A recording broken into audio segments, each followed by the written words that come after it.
सभापति महोदय, आपने मुझे बोलने का मौका दिया। मैडम, आपका शुक्रिया। बहुत धन्यवाद। बजट की स्पीच में फाइनेंस मिनिस्टर ने 4 बरादरियों का जिक्र किया।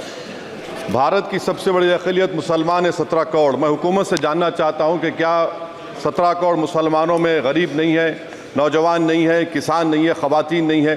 वतन अजीज़ में सबसे गरीब मुसलमान है, सबसे ज़्यादा नाखवानगी मुस्लिम ख़वातीन में। AIDS और PLFS का डेटा ये बताता है कि मुसलमानों में सबसे कम असासे हैं और कंजम्पशन लेवल दूसरे मजहबी ग्रुपों के बनिस्बत सबसे कम है।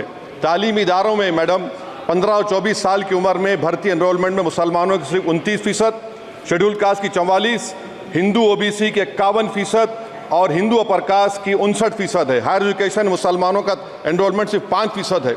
PLFS का 2018-19 का डेटा वेज एम्प्लॉयज़ बताता है कि मुसलमान 22% थे, 2022-23 में 15% हो चुका है। सेल्फ एम्प्लॉयमेंट में मुसलमान, हिंदू, सिख से ज़्यादा 58.4% है। रेगुलर वेज एम्प्लॉयमेंट में सबसे कम मुसलमान है 15% और कैजुअल लेबर में सबसे ज़्यादा मुसलमान 26% है। तो मुसलमानों का शेयर रेगुलर एम्प्लॉयमेंट में लॉस हो रहा है एम्प्लॉयमेंट का। मुसलमान नौजवानों का ना रोज़गार मिलता है, ना तालीम के मौक़े, ना हुकूमत उनको कोई तरबियत सहूलत दी जाती है। मैं मोदी हुकूमत को एक मुसलमानों का अछूत बना दिया है, ना कोई सियासी नुमाइंदगी है, ना मुल्क की तरक्की में इनका कोई हिस्सा दिया जा रहा है।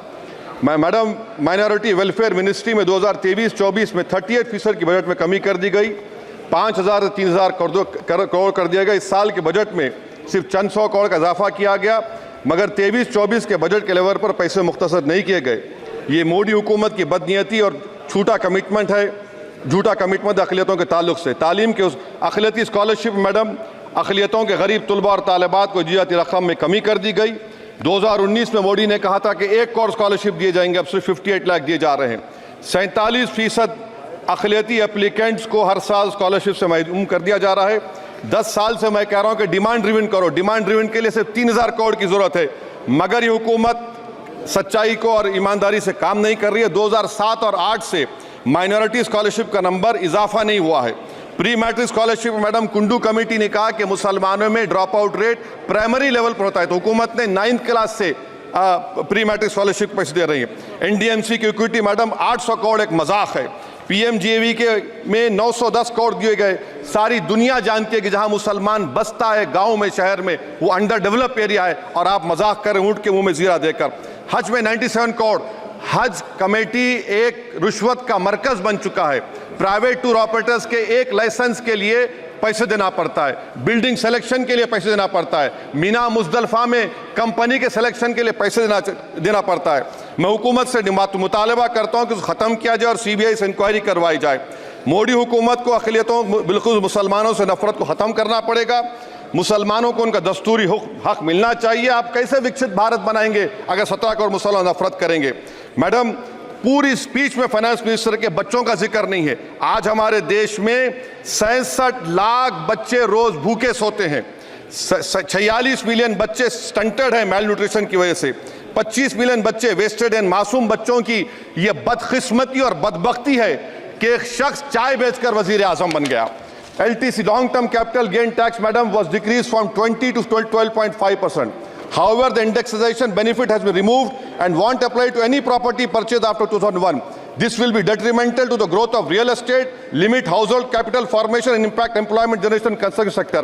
This change in LTCG is a quasi-wealth tax on household, particularly the middle class. Internship program madam, 5 साल में आप 1 करोड़ लोगों को इंटर्न कराएंगे, यानी एक कंपनी को 4,000 लोगों को ट्रेन करना पड़ेगा। मुझे बताइए, क्या ये बड़ी कंपनी का माने क्या है? It is unachievable. Will it be based on market cap, revenue, employ size? Maybe prime minister Modi is saying to Agniveer to do internship after 4 years of service in armed forces. Madam, 21 billion people have given up all hope and stopped looking for jobs.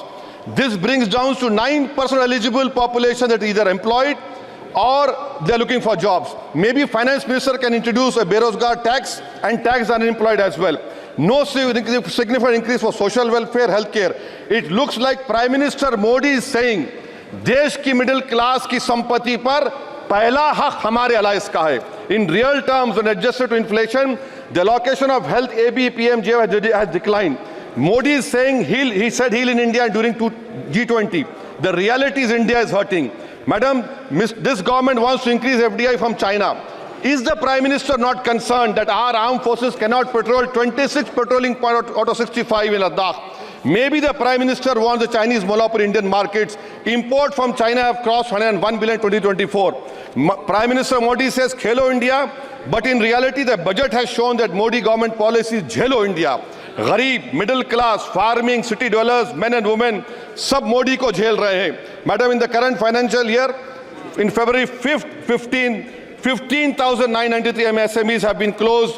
Total MSCs closed have 35,680. Andhra Pradesh bifurcation.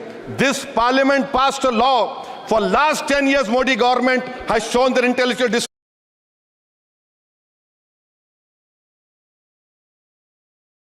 This parliament passed a law. For last 10 years, Modi government has shown their intellectual dishonesty in not giving ITR, IIM, Bayaram Steel Factory, Railway Corridor Khazipet, recognition of Palmaru as National Education Project. This shows intellectual dishonesty of this government. Madam, I end my speech by quoting a famous poet, and I'm amending certain verses. 133 crore इंसानों, जिंदगी से बेगानों, सिर्फ हुक्मरानों ने हक तुम्हारा छीना है. खाक ऐसे जीने पर यह भी कोई जीना है.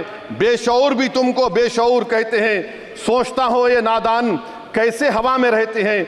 133 करोड़ इंसानों, कब तक ये खामोशी? चलते फिरते जिंदानों, गरीब खवातीन, नौजवानों, किसानों से रोने की सदाएं आती हैं. जब शबाब पर आकर खेत लहलाता है, किसके नैन रोते हैं, कौन मुस्कुराता है? काश तुम भी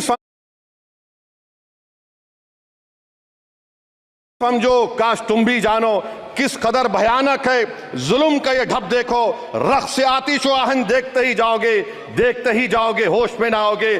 और अनएम्प्लॉयमेंट पर अभी बोला गया नौकरियां दे रहे हैं, तो शायर ने इनके बारे में अच्छा कहा कि फूल शाखों पर खिलने लगे तुम कहो, जाम जिंदों को मिलने लगे तुम कहो, चाक सीनों के सिलने लगे तुम कहो. इस खुली झूठ को, जहन की लूट को मैं नहीं मानता, मैं नहीं जानता. शुक्रिया मैडम.